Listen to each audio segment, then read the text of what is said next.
Well, thank you very much for the introduction. Thank you for inviting us, Thomas and Christian, who is around there. Thank you.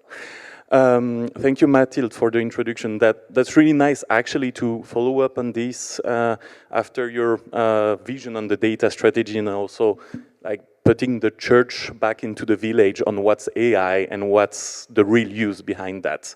On our side, we're having rather a tech, but also scientific approach on the use of AI. On this vision on how to use, well, not only AI, of course, but data in order to push R&D to reach their objective for different applications. So to start it with us, who are we and what do we do? What's our story? What's our motto? So what we usually say is that we are here to help in the datalization. Another buzzword, actually, sorry for that, but that's still self-explanatory, helping on the digitalization, on the use of data, and help to get to the next step for the use of data for different business case, for R&D. So we are here to help reaching this with this mix of scientific and human intelligence, not to forget that, of course, the human brain is here to lead, and the AI or the data solution is here to support also, and it shouldn't be forgotten. And we're doing this right here in Basel. We're a young company from 2 years old, right there at the Novartis campus. We are providing this by providing two main pillars of expertise, the scientific one with the bioinformatics, biostats, and data science one, and also the IT one, providing scientific development and data architecture. On our side, our application is really biological oriented, so I believe we don't have we're not as clever, as intelligent on the overall landscape for manufacturing or engineering company, but we are really here to support the scientists in reaching their objective in R&D projects. So AI for drug discovery or data application. On our side, our vision and what we aim for is to help on the open data, open application, open source to help boost the open science vision and to help R&D. And so I will give you the mic, Francesco, on that. Good one.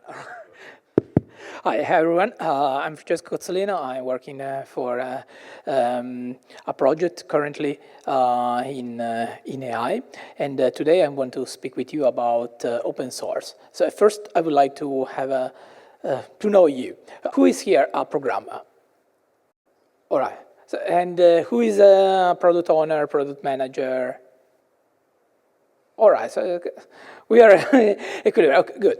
All right, because the presentation I'm going to do today is about the use of open source tools to help scientists, and I'm a strong supporter of open source in general. I'm basically, since when I was 12 years old, start with Linux distribution, and all my life I pretty much try to stay on the open source side. Sometimes you have to go to the dark side, but, well, it's the life. And but now that I start this new mission with Lucid, I'm really trying to bring this to product owner to and show this vision that, yes, you can buy a product, but yes, you can as well invest in open source. Not only invest, but as well give back to the community, because if you have a programmer that works and do things, they can send back, and all together we can make the world a better place. Such a cliche sentence. Sorry. If you can, thank you. So for this presentation, I'm just bringing a couple of open source projects that I think so they are pretty interesting, from the Avogadro open source molecular editor chemistry that was in the 1995, I think so, around that time was developed and helped basically to develop drugs without using very expensive tools. So even in developing country, they could study and basically do science without having massive budgets. And that's one of the reasons why I put it there. Then we have a TensorFlow and PyTorch. Who knows these libraries? All right, okay. And okay, those are basically the bedrock of AI today. I mean, it's kind of pretty much the most used library. They are open sources. They come from a company, though. They come from Facebook and Google. That they help to develop these libraries, and they give it free back to the community. That was definitely awesome things to do. And thanks to that, we now have a Transformers that is a Hugging Face community.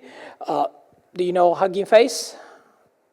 Okay, so we are decreasing the number of apparents are decreasing. Good. Hugging Face is a place basically where people can upload their fine-tuned model. They can upload their data set. They can download other people and communicate with other enthusiasts and professionals. So I really encourage you to, when you go home, to just give it a try. Go there and look Hugging Face because it's actually very, very good. And so TensorFlow and PyTorch are the bedrock of this, and definitely are to be there. Then we have others that, I mean, we have Astropy, Open Science Grid that, I mean, that done a lot for the community as well, for the scientific community. And then we have a new Octave that it's, if you studied and your school was not very well founded, they would use that rather than MATLAB. And so yeah, tons of youngsters are in the past, because it's 1996, I think so, start with new Octave rather than MATLAB. And of course is available on Linux, and if you use Linux, you can do it. Yeah, I mean, I could go on and speaking about the other two, but really the message I'm trying to convey here is if you are in a position deciding what to do for the next project, try to think about off the box and not just jump into products that, but try to see maybe if there are open source alternatives. And yeah, that is what I really suggest to everyone, because if everyone does it, we're gonna get really a better scientific community, much more robust around the world. And yeah, with that, I give back the word. Grazie. So that's for the open source overall landscape and the vision we would like to share with you. Of course, that's like an evolving environment, and there is always new AI solution also developing, which are interesting to implement in the daily work. On the different application we had with such solutions, I kept two for you, which were also quite related to this kind of application, which was really based on open source solution. So here, that was to support one of our partner in the standardization of their metadata for biological application. Quite technical on the scientific side. The idea was really to develop a solution to standardize the application, the practices from the researcher, and to help them reach their good practices in the daily work, also to push them to call the colleagues from the statistical sides on the early phase in order to reach the objective faster and more efficiently. With the carrot at the end of the path, promising them a meta-analysis with the mix of their data with general data which were available among the group with different databases. So this was a quite successful story actually, and it really has helped, well, not only on the meta level, top management, to have a global vision on the different application on the data sites, but also it brought better relationships between the researchers and the biostatisticians, which is actually golden and priceless. So that's a very good use of datalization, digitalization. You can call it the way you want, but that's a good use also to help the relationship and to help in reaching better objectives. And all of that was done with open solutions, actually. A lot of work, a lot of development, a lot of collaboration, a very diplomatic co-development with the different team, but a great success. Of course, also being supported with some fair principle, which were here to lead the way of the development.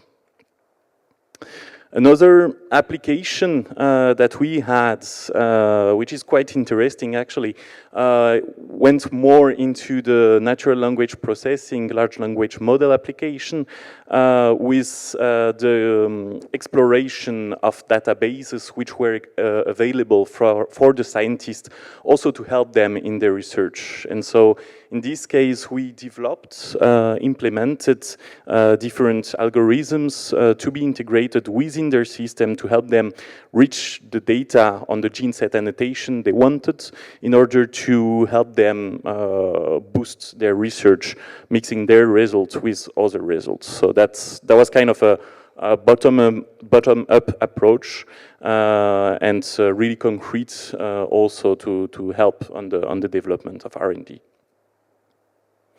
And of course, there are a lot of other applications, a lot of other solutions, startups here and there in our network. So that's the beauty of our environment. Well, also Switzerland is one of the most innovative countries, so there is a lot of innovation, a lot of innovative projects, obviously.